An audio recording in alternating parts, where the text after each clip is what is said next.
Welcome to Talmudic Treasures. Today we're learning Yevamot page 119, which is the beginning of the very last chapter of this lengthy tractate. And it discusses a situation where a person goes abroad and also the mother-in-law is in another country. Eventually there's news that the man has died. Now, because at the time they were married, this was the only child, this husband. This mother-in-law didn't have any other kids. Therefore, obviously, Yibum should not be able to be done.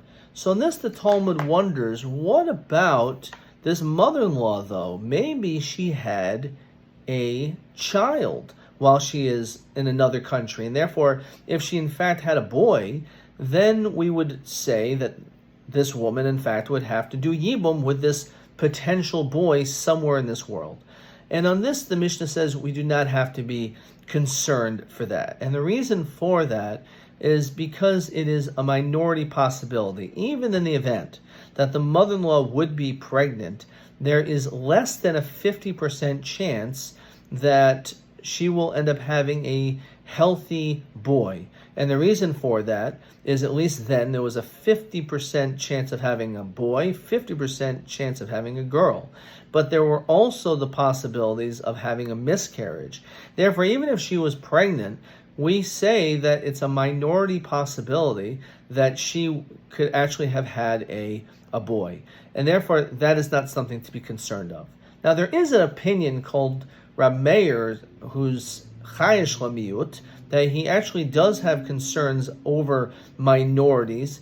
For example, when it comes to the performance of Yibum, he requires that the boy and the girl must be at the age of majority. And the reason is because we know Yibum can only be performed, or it's only in order to have children. But what if, let's say, this man, or child, I should say, man, boy, or girl, is either a Sris or an Islandess, namely that they cannot have children. We don't know that until they reach the ages of maturity and puberty, but there is a minority possibility. For that reason, Rabbi says when it comes to Yibum in general, it has to be an adult. It cannot be a child because of this minority. However, even according to Rabbi, a miyuta de miyuta, a minority on top of a minority, something which is very far out there and not a strong possibility, that we do not have to be concerned of. And this perhaps is an important message when it comes to a person who has anxiety and paranoia, that even when it comes to the Talmud, and says that when it comes to very grave sins, there are possibilities, and except for Rameir, we don't even have to worry about a minority possibility.